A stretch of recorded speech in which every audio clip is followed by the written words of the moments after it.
어제 새벽 5시 30분 무릎 꿇고 앉았는데 입이 떨어지지 않았습니다.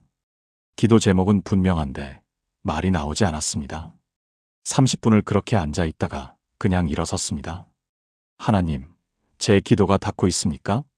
이런 경험 여러분도 있으시죠? 기도실 문을 열고 들어갈 때는 할 말이 많았는데 막상 무릎 꿇고 앉으면 입이 막히는 그 답답한 말입니다. 간절한데 말이 나오지 않습니다. 절박한데 기도가 되지 않습니다. 하나님께 무엇을 어떻게 말씀드려야 할지 모르겠습니다. 그냥 주여, 주여. 이것만 반복하다가 시간만 흘러갑니다. 그러다 보면 죄책감이 밀려옵니다. 나는 왜 이렇게 기도도 제대로 못할까? 다른 사람들은 기도 잘하던데 나만 이런가? 하나님이 나를 외면하시는 건 아닐까? 이런 생각들이 마음을 짓누릅니다. 작년 가을 한 집사님이 제게 찾아와 이렇게 말씀하셨습니다. 목사님, 저 요즘 새벽 기도 나가는 게 너무 힘듭니다. 나가기는 나가는데 기도가 안 됩니다. 그냥 앉아만 있습니다. 이러다가 하나님께 버림받는 건 아닐까요? 60대 중반의 그 집사님 눈에는 눈물이 가득했습니다. 40년을 믿어온 분입니다. 새벽 기도를 빠진 적이 거의 없는 분입니다. 그런데 기도가 막혔습니다. 말씀을 읽어도 마음에 닿지 않았습니다. 찬양을 불러도 공허했습니다. 하나님이 멀게만 느껴졌습니다. 여러분, 이것이 바로 많은 성도님들이 겪고 있는 현실입니다. 통계에 따르면 한국 기독교인의 68%가 기도가 막힌 경험이 있다고 합니다. 특히 믿음 생활 10년 이상 된 분들 중 73%가 기도의 침체기를 경험했다고 합니다. 이것은 여러분만의 문제가 아닙니다. 저도 목사이지만 그런 시간이 있었습니다. 기도가 막혀서 말이 나오지 않았던 그 시간 말입니다. 그런데 오늘 제가 여러분께 전하고 싶은 것이 있습니다. 기도가 막혔을 때 단 하나의 말씀을 붙들면 모든 것이 달라진다는 것입니다. 그 말씀이 여러분의 막힌 기도를 뚫어줄 것입니다. 그 말씀이 여러분의 메마른 영혼에 생수를 부어줄 것입니다. 그 말씀이 여러분과 하나님 사이에 막힌 벽을 허물어줄 것입니다. 오늘 이 시간 기도가 막혀서 고민하시는 모든 분들께 10가지 생명의 말씀을 나누겠습니다. 이 10가지 말씀은 제가 목회 현장에서 그리고 제 개인적인 영적 여정에서 실제로 경험한 것들입니다. 이 말씀들이 여러분의 기도 생활을 완전히 바꾸어 놓을 것입니다. 지금부터 함께 그 놀라운 여정을 시작하겠습니다. 기도가 막혔을 때 가장 먼저 붙들어야 할 말씀이 있습니다. 로마서 8장 26절입니다. 이와 같이 성령도 우리의 연약함을 도우시나니 우리는 마땅히 기도할 바를 알지 못하나 오직 성령이 말할 수 없는 탄식으로 우리를 위하여 친히 간구하시느니라. 이 말씀을 처음 깨달았을 때 저는 울었습니다. 기도가 막혀서 괴로워하던 어느 새벽 이 말씀을 읽는 순간 눈물이 쏟아졌습니다. 아, 내가 기도하지 못해도 성령님이 나를 위해 기도하고 계셨구나. 이 말씀은 사도 바울이 로마 교회 성도들에게 쓴 편지입니다. 당시 로마 교회 성도들은 극심한 박해 속에 있었습니다. 네로 황제의 박해가 시작되던 시기였습니다. 성도들은 두려움과 고통 속에서 기도조차 제대로 할 수 없었습니다. 무엇을 어떻게 기도해야 할지 알 수 없었습니다. 바로 그때 바울은 이 말씀을 전한 것입니다. 여러분이 기도하지 못해도 괜찮습니다. 성령님이 여러분을 위해 기도하고 계십니다. 여러분, 이것이 얼마나 놀라운 은혜입니까? 우리가 말을 잃었을 때 성령님이 대신 말씀하십니다. 우리가 무릎 꿇었지만 입이 떨어지지 않을 때 성령님이 우리 안에서 탄식하십니다. 우리가 주여, 주여 이것밖에 못할 때 성령님이 모든 것을 아시고 간구하십니다.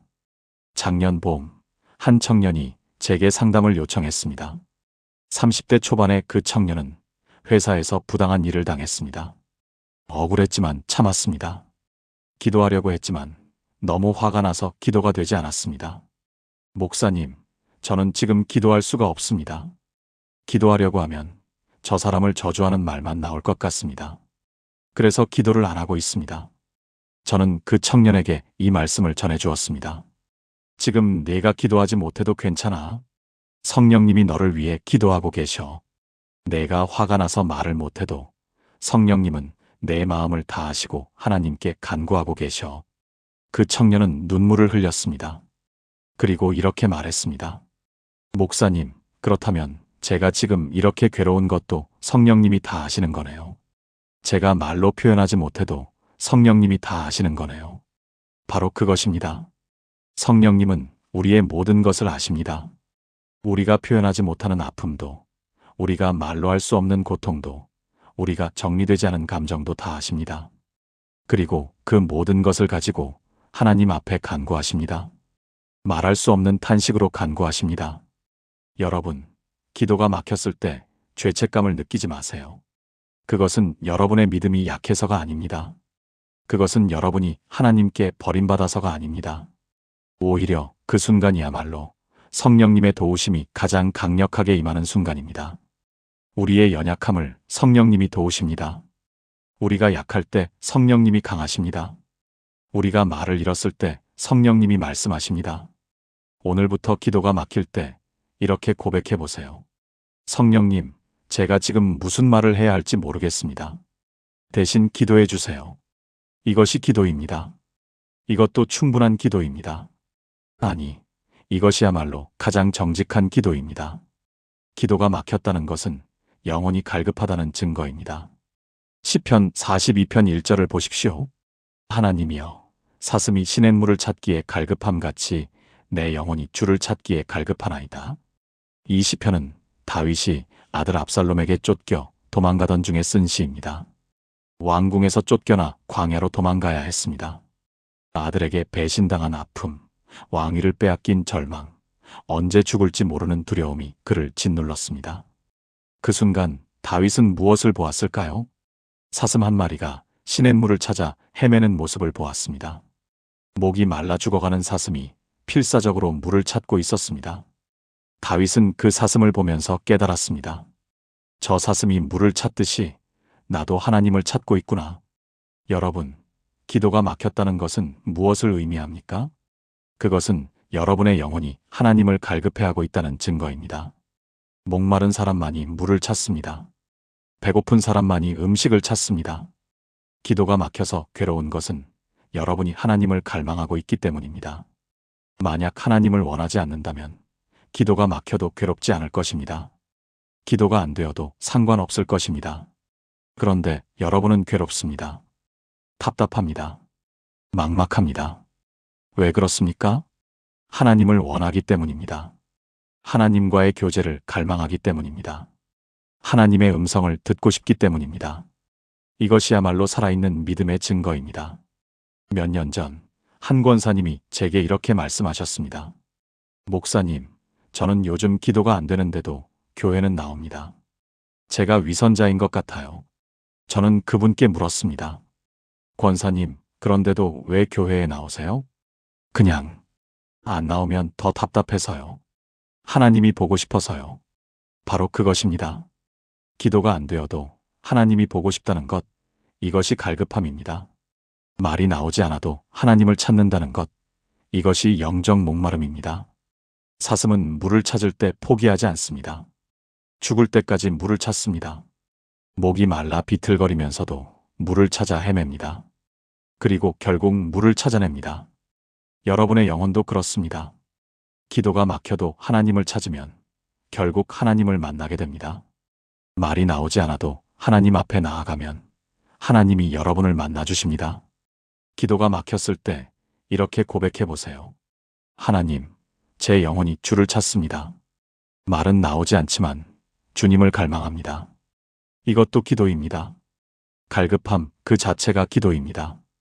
하나님을 향한 목마름 그 자체가 하나님께 상달됩니다. 기도가 막혔을 때는 조용한 곳으로 가야 합니다. 마태복음 6장 6절입니다. 너는 기도할 때에 내 골방에 들어가 문을 닫고 은밀한 중에 계신 내 아버지께 기도하라. 은밀한 중에 보시는 내 아버지께서 갚으시리라.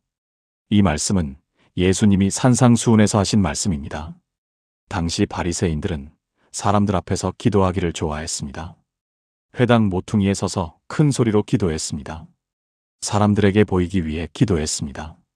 그런 그들을 향해 예수님은 말씀하셨습니다. 골방에 들어가라. 문을 닫으라. 은밀한 중에 아버지께 기도하라. 여러분, 기도가 막혔을 때는 혼자만의 공간이 필요합니다.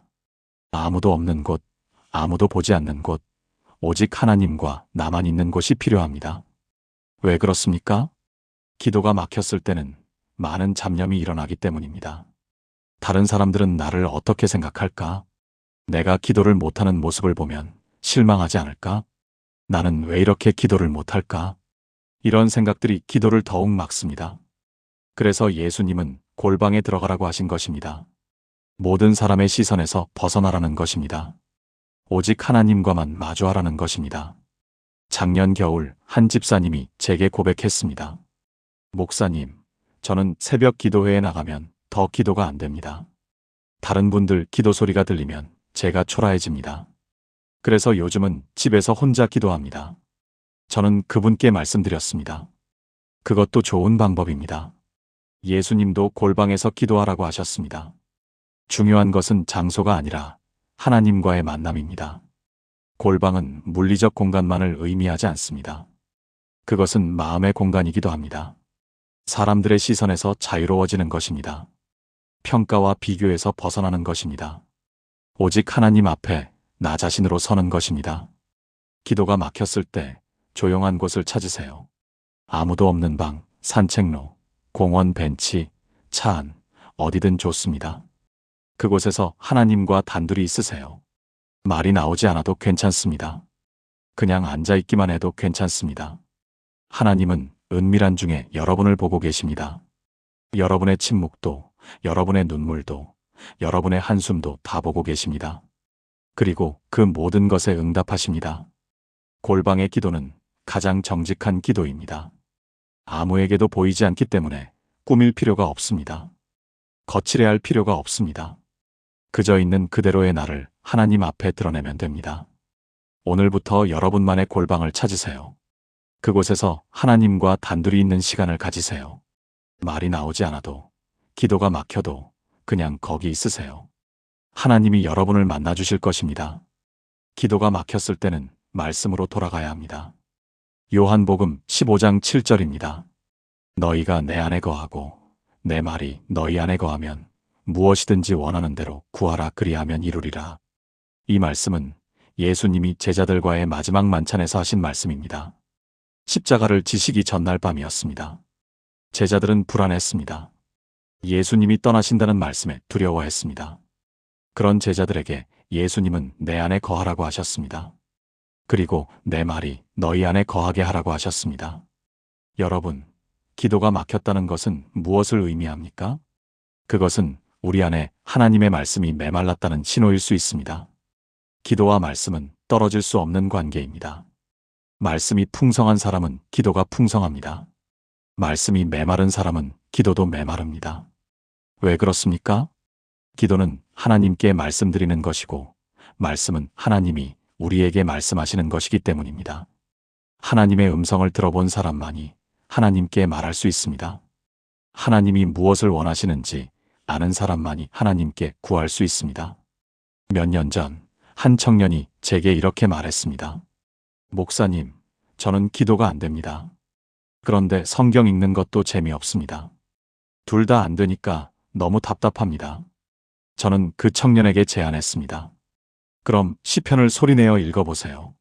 기도처럼 읽어보세요. 일주일 후 그 청년이 다시 찾아왔습니다. 목사님, 시편을 읽는데 눈물이 났습니다. 제 마음을 대신 표현해주는 것 같았습니다. 그래서 시편을 읽으면서 맞아요, 하나님. 저도 그렇습니다라고 고백했습니다. 그게 기도가 된 것 같습니다. 바로 그것입니다. 말씀이 우리 안에 거하면 그 말씀이 우리의 기도가 됩니다. 우리가 할 말이 없을 때 말씀이 대신 말해줍니다. 우리가 표현할 수 없을 때 말씀이 우리의 마음을 표현해줍니다. 시편은 특히 그렇습니다. 시편은 기도의 교과서입니다. 기쁠 때의 기도, 슬플 때의 기도, 두려울 때의 기도, 감사할 때의 기도가 다 들어있습니다. 기도가 막혔을 때 시편을 펴보세요. 여러분의 마음과 비슷한 시편을 찾아보세요. 그리고 그 시편을 여러분의 기도로 드리세요. 하나님, 이 시편 기자처럼 저도 지금 이런 마음입니다. 이것도 훌륭한 기도입니다. 말씀이 우리 안에 거할 때 우리는 무엇이든지 구할 수 있습니다. 왜냐하면 말씀을 통해 하나님의 마음을 알게 되기 때문입니다. 하나님이 무엇을 기뻐하시는지 알게 되기 때문입니다. 그래서 하나님의 뜻에 맞게 기도할 수 있게 되는 것입니다. 오늘부터 기도가 막힐 때 성경을 펴세요. 특히 시편을 펴세요. 그리고 그 말씀을 천천히 읽으세요. 소리내어 읽으세요.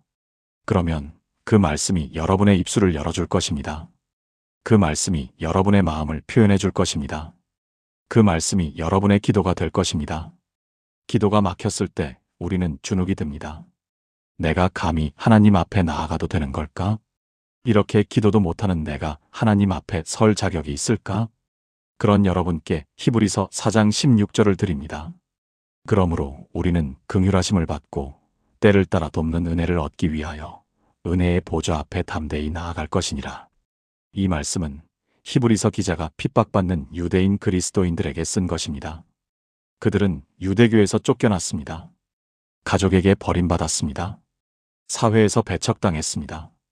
그들은 생각했습니다. 우리가 이렇게 고통받는 것은 우리가 부족하기 때문이 아닐까? 하나님이 우리를 외면하시는 건 아닐까? 바로 그때 히브리서 기자는 선포합니다. 담대히 나아가라. 은혜의 보좌 앞으로. 여러분, 주목하세요. 심판의 보좌가 아닙니다. 은혜의 보좌입니다. 하나님의 보좌는 우리를 정죄하는 자리가 아닙니다. 우리를 심판하는 자리가 아닙니다. 우리에게 은혜를 베푸시는 자리입니다. 우리를 긍휼히 여기시는 자리입니다. 작년 여름 한 집사님이 제게 이렇게 고백했습니다.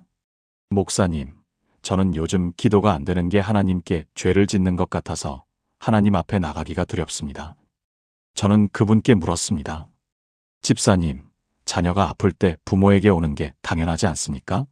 자녀가 힘들 때 부모를 찾는 게 자연스럽지 않습니까? 그렇죠. 마찬가지입니다. 기도가 막혀서 힘들 때가 바로 하나님 아버지께 나아가야 할 때입니다. 그때 우리는 담대히 나아가야 합니다. 그렇습니다. 기도가 막혔을 때야말로 하나님께 나아가야 할 때입니다. 우리가 강할 때가 아니라 약할 때 나아가는 것입니다. 우리가 기도 잘할 때가 아니라 기도 못할 때 나아가는 것입니다. 그리고 그때 우리는 담대히 나아가야 합니다. 주눅 들지 말고 두려워하지 말고 당당히 나아가야 합니다. 왜 그렇습니까? 예수 그리스도께서 우리를 위해 길을 열어주셨기 때문입니다. 예수님이 십자가에서 다 이루었다고 하셨을 때 성전의 휘장이 찢어졌습니다. 하나님과 우리 사이를 막고 있던 모든 장벽이 제거되었습니다. 이제 우리는 언제든지 하나님 앞에 나아갈 수 있습니다. 기도가 잘 되든 안 되든 우리는 하나님 앞에 나아갈 수 있습니다. 그것이 예수님이 우리에게 주신 특권입니다. 오늘부터 기도가 막혀도 담대히 하나님 앞에 나아가세요. 하나님 아버지, 제가 지금 기도가 안 됩니다. 하지만 아버지 앞에 왔습니다. 저를 도와주세요. 이렇게 고백하는 것만으로도 충분합니다. 하나님은 그런 우리를 긍휼히 여기십니다. 때를 따라 돕는 은혜를 주십니다. 기도가 막혔을 때 우리는 염려가 많습니다. 이 문제는 어떻게 하지? 저 문제는 어떻게 해결하지? 염려가 너무 많아서 오히려 기도가 막힙니다. 그런 여러분께 빌립보서 4장 6절에서 7절을 드립니다. 아무것도 염려하지 말고 다만 모든 일에 기도와 간구로 너희 구할 것을 감사함으로 하나님께 아뢰라. 그리하면 모든 지각에 뛰어난 하나님의 평강이 그리스도 예수 안에서 너희 마음과 생각을 지키시리라. 이 말씀은 사도 바울이 감옥에서 쓴 편지입니다. 빌립보 교회 성도들은 바울을 걱정했습니다. 그들도 핍박을 받고 있었습니다. 염려와 두려움이 가득했습니다. 그런 그들에게 바울은 감옥에서 편지를 씁니다. 아무것도 염려하지 말라.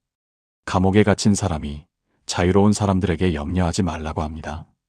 사슬에 묶인 사람이 평강을 말합니다. 이것이 얼마나 역설적입니까? 그런데 바울은 진심이었습니다. 그는 감옥에서도 평강을 누렸습니다. 왜 그랬습니까? 모든 것을 감사함으로 하나님께 아뢰었기 때문입니다. 여러분, 기도가 막혔을 때 한번 점검해 보세요. 혹시 염려만 하고 감사는 없지 않았습니까? 문제만 보고 은혜는 보지 못했습니까? 없는 것만 생각하고 있는 것은 잊어버렸습니까?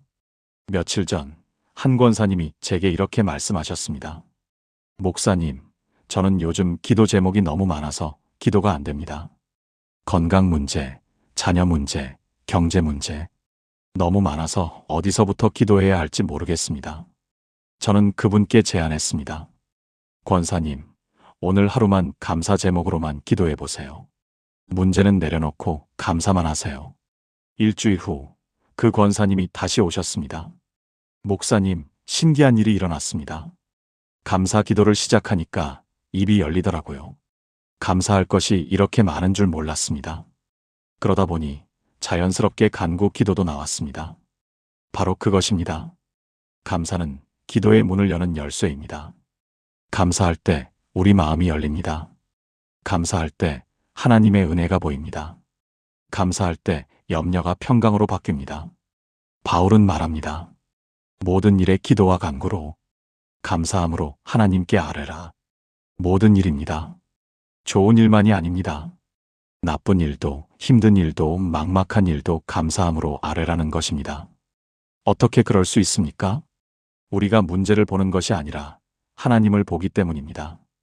우리의 부족함을 보는 것이 아니라 하나님의 충분하심을 보기 때문입니다. 기도가 막혔을 때 오늘 하루만 감사 기도를 해보세요. 하나님 감사합니다. 오늘도 숨 쉬게 하시니 감사합니다. 오늘도 당신을 부를 수 있으니 감사합니다. 작은 것부터 감사해 보세요. 그러면 기도의 문이 열릴 것입니다. 그리고 모든 지각에 뛰어난 하나님의 평강이 여러분의 마음과 생각을 지켜줄 것입니다. 기도가 막혔을 때 우리는 생각합니다.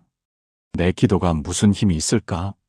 이렇게 막힌 기도가 하나님께 상달이나 될까? 그런 여러분께 야고보서 5장 16절을 드립니다. 의인의 간구는 역사하는 힘이 큽니다. 이 말씀 앞에 나오는 구절을 보면 엘리야 이야기가 나옵니다. 엘리야는 우리와 성정이 같은 사람이었습니다. 그도 우리처럼 연약했습니다. 그도 우리처럼 두려워했습니다. 그도 우리처럼 기도가 막힐 때가 있었습니다.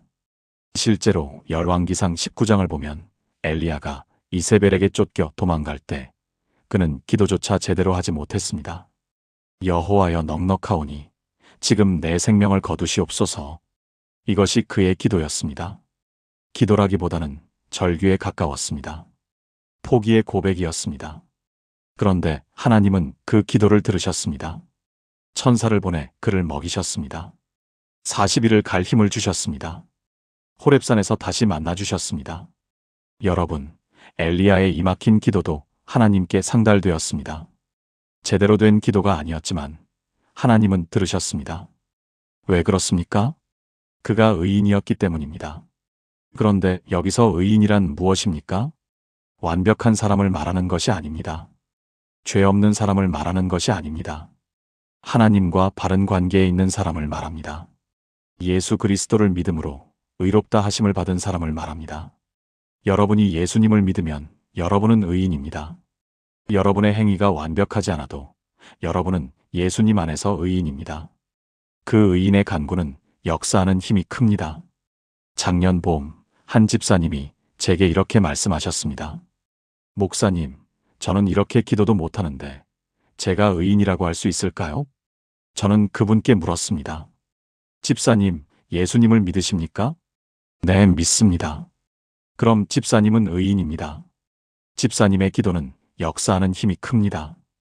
그 집사님은 눈물을 흘리셨습니다. 목사님, 그렇다면 제 이 막힌 기도도 하나님께 힘이 있는 기도가 될 수 있나요? 그렇습니다. 집사님이 예수님을 믿는 한 집사님의 모든 기도는 하나님 앞에 향기로운 제물입니다. 여러분, 기도의 힘은 우리의 능력에서 나오는 것이 아닙니다. 우리의 언변에서 나오는 것이 아닙니다. 우리의 의로움에서 나오는 것이 아닙니다. 예수 그리스도의 의로움에서 나옵니다. 우리가 예수님 안에 있기 때문에 우리의 기도는 힘이 있습니다. 우리가 예수님의 이름으로 기도하기 때문에 우리의 기도는 응답받습니다. 기도가 막혀도 괜찮습니다. 말이 나오지 않아도 괜찮습니다. 여러분이 예수님을 믿는다면 여러분은 의인입니다. 그리고 의인의 간구는 역사하는 힘이 큽니다. 오늘부터 이렇게 고백하세요. 나는 예수님 안에서 의인입니다. 내 기도는 역사하는 힘이 큽니다. 이 고백이 여러분의 기도에 담대함을 줄 것입니다. 기도가 막혔을 때 우리는 정제된 말만 하려고 합니다. 하나님께 이런 말을 해도 될까? 이런 감정을 드러내도 될까? 그런 여러분께 시편 62편 8절을 드립니다. 백성들아, 시시로 그를 의지하고 그의 앞에 마음을 토하라. 하나님은 우리의 피난처시로다. 다윗은 말합니다. 마음을 토하라. 토한다는 것은 무엇입니까? 억지로 참았던 것을 쏟아내는 것입니다. 속에 있던 것을 다 꺼내는 것입니다. 정죄하지 않고 날 것 그대로 드러내는 것입니다. 여러분, 하나님은 우리의 정죄된 기도만 원하시는 분이 아닙니다. 우리의 진짜 마음을 원하십니다. 우리의 날 것의 감정을 원하십니다. 우리의 솔직한 고백을 원하십니다. 시편을 보세요. 다윗은 얼마나 솔직합니까? 하나님이여, 어찌하여 나를 버리셨나이까? 그 시편 22편 1절. 주여, 언제까지니이까 나를 영원히 잊으시나이까? 그 시편 13편 1절. 내 원수가 형통함을 보는 것이 내게 고통이니이다. 시편 73편 3절. 이것이 다윗의 기도입니다. 정제되지 않은 날 것의 솔직한 기도입니다. 그런데 이것이 하나님께 상달되었습니다. 하나님은 이런 기도를 싫어하지 않으셨습니다. 오히려 기뻐 받으셨습니다. 몇 달 전 한 청년이 제게 이렇게 고백했습니다. 목사님, 저는 요즘 하나님께 화가 납니다. 왜 이렇게 힘들게 하시는지 모르겠습니다. 그런데 이런 감정을 기도로 드려도 될까요? 저는 그 청년에게 말했습니다. 그럼요. 하나님께 솔직하게 말씀드리세요. 하나님은 여러분의 진짜 마음을 원하십니다. 그런데 목사님, 이런 말을 하면 하나님께 벌 받지 않을까요? 하나님은 우리가 꾸며낸 경건한 말보다 우리의 진짜 마음을 더 기뻐하십니다. 속에 있는 말을 다 토해내세요. 일주일 후 그 청년이 다시 찾아왔습니다. 목사님, 하나님께 제 마음을 다 쏟아냈습니다. 화난 것도, 억울한 것도, 서운한 것도 다 말씀드렸습니다. 그랬더니 신기하게도 마음이 후련해졌습니다. 그리고 하나님이 저를 안아주시는 것 같았습니다. 바로 그것입니다. 마음을 토할 때 하나님이 우리를 안아주십니다. 정제된 기도를 할 때가 아니라 솔직한 고백을 할 때 하나님과의 진짜 만남이 일어납니다. 기도가 막혔다면 그것도 하나님께 토해내세요. 하나님, 저 지금 기도가 안 됩니다. 답답합니다. 막막합니다. 이런 감정도 다 토해내세요. 하나님, 화가 납니다. 억울합니다. 서럽습니다. 속에 있는 것을 다 꺼내세요. 하나님은 우리의 피난처이십니다. 우리가 모든 것을 다 쏟아내도 괜찮은 분이십니다. 오히려 그렇게 할 때 하나님과의 진짜 교제가 시작됩니다. 기도가 막혔을 때 우리는 혼자 힘으로 해결하려고 합니다. 내가 더 노력하면 기도가 될 거야. 내가 더 간절하면 기도가 뚫릴 거야. 그런데 에베소서 6장 18절은 다른 방법을 말합니다. 모든 기도와 간구를 하되 항상 성령 안에서 기도하고 이를 위하여 깨어 구하기를 항상 힘쓰며 여러 성도를 위하여 구하라. 바울은 말합니다. 성령 안에서 기도하라. 성령 안에서 기도한다는 것은 무엇입니까? 우리 힘으로 하는 것이 아니라 성령님의 도우심으로 하는 것입니다. 우리의 능력이 아니라 성령님의 능력으로 하는 것입니다. 기도가 막혔을 때야말로 성령님께 의지해야 할 때입니다. 성령님, 제가 무슨 말을 해야 할지 모르겠습니다. 도와주세요. 성령님, 제 기도를 도우소서. 제 마음을 대신 전해주소서. 이렇게 성령님께 의지하는 것, 이것이 성령 안에서 기도하는 것입니다. 작년 가을 한 권사님이 제게 이렇게 말씀하셨습니다. 목사님, 저는 방언의 은사가 없습니다. 그래서 성령 안에서 기도한다는 게 무슨 말인지 잘 모르겠습니다. 저는 그분께 말씀드렸습니다. 권사님, 성령 안에서 기도한다는 것이 꼭 방언을 해야 하는 것은 아닙니다. 성령님께 의지하는 것입니다. 성령님께 도움을 구하는 것입니다. 그럼 어떻게 하면 되나요? 기도하기 전에 먼저 성령님께 도움을 구하세요. 성령님, 오늘 제 기도를 도와주세요. 제가 무엇을 기도해야 할지 가르쳐 주세요. 이렇게 시작하세요. 몇 주 후, 그 권사님이 다시 오셨습니다.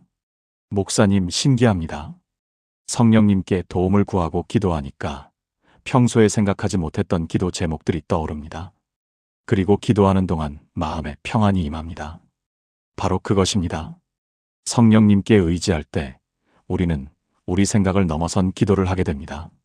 성령님이 우리 안에서 일하실 때 우리는 하나님의 마음을 품고 기도하게 됩니다. 에베소서 6장 18절은 또한 말합니다. 여러 성도를 위하여 구하라. 기도가 막혔을 때 다른 사람을 위해 기도해 보세요. 내 문제에서 잠시 눈을 돌려 다른 사람의 필요를 위해 기도해 보세요. 그러면 신기하게도 내 기도도 열립니다. 다른 사람을 축복할 때 나도 축복받습니다. 다른 사람을 위해 간구할 때 내 마음도 열립니다. 오늘부터 기도할 때 성령님께 먼저 도움을 구하세요. 그리고 다른 성도들을 위해서도 기도하세요. 그러면 기도가 새로운 차원으로 열릴 것입니다.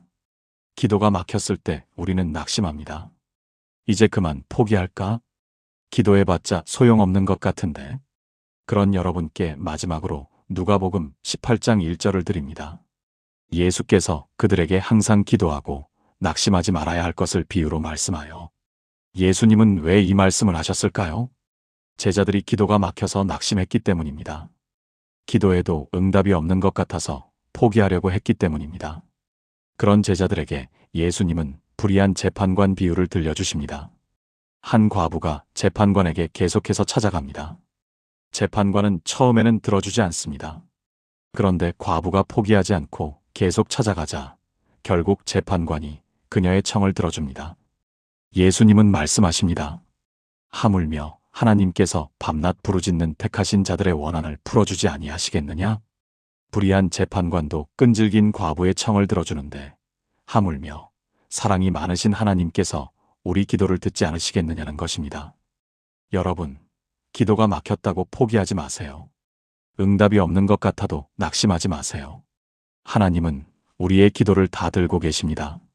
우리가 입술로 표현하지 못한 기도도, 우리가 말로 할 수 없었던 기도도 다 들고 계십니다. 며칠 전 한 집사님이 제게 이렇게 말씀하셨습니다. 목사님, 저는 3년째 똑같은 기도 제목으로 기도하고 있습니다. 그런데 아무것도 변하지 않습니다. 이제 그만 기도하는 게 나을까요? 저는 그분께 물었습니다. 집사님, 그 기도 제목이 여전히 집사님 마음에 있습니까? 네, 여전히 간절합니다. 그럼 계속 기도하세요. 마음에 있는 한 계속 기도하세요. 하나님의 때가 있습니다. 6개월 후 그 집사님이 저를 찾아오셨습니다. 눈물을 흘리며 말씀하셨습니다. 목사님, 응답받았습니다. 3년 반을 기도했는데 드디어 응답이 왔습니다. 포기하지 않길 정말 잘했습니다. 여러분, 기도의 응답은 하나님의 시간표에 따라옵니다. 우리가 원하는 시간에 오지 않을 수 있습니다. 우리가 예상한 방식으로 오지 않을 수 있습니다. 하지만 반드시 옵니다. 하나님은 우리 기도를 잊지 않으십니다. 기도가 막혀도 계속 하나님 앞에 나아가세요. 말이 나오지 않아도 계속 무릎 꿇으세요. 응답이 보이지 않아도 계속 구하세요. 그것이 항상 기도하고 낙심하지 말라는 예수님의 명령입니다. 오늘 이 시간, 기도가 막혀서 포기하려던 분이 계십니까? 다시 일어나세요. 다시 무릎 꿇으세요. 하나님은 여러분을 기다리고 계십니다. 사랑하는 여러분, 오늘 우리는 기도가 막혔을 때 붙들어야 할 10가지 말씀을 나누었습니다. 첫째, 성령님이 대신 기도하신다는 말씀을 붙드세요. 둘째, 사슴이 시냇물을 찾듯 하나님을 갈망하세요. 셋째, 골방에 들어가 하나님과 단둘이 있으세요. 넷째, 말씀이 안에 거하게 하여 말씀으로 기도하세요. 다섯째, 담대히 은혜의 보좌 앞으로 나아가세요. 여섯째, 염려 대신 감사함으로 구하세요. 일곱째, 의인의 간구는 힘이 있다는 것을 기억하세요. 여덟째, 마음을 하나님 앞에 토하세요. 아홉째, 성령 안에서 기도하며 다른 성도를 위해서도 구하세요. 열째, 낙심하지 말고 항상 기도하세요. 이 10가지 말씀이 여러분의 기도 생활을 완전히 바꾸어 놓을 것입니다. 기도가 막혔을 때 이 말씀들을 하나씩 붙들어 보세요. 그러면 막혔던 기도가 뚫릴 것입니다. 메말랐던 영혼의 생수가 흐를 것입니다. 멀게만 느껴졌던 하나님이 가까이 오실 것입니다. 오늘 이 말씀이 마음에 닿은 분이 계시다면 아래 댓글에 아멘이라고 남겨주세요.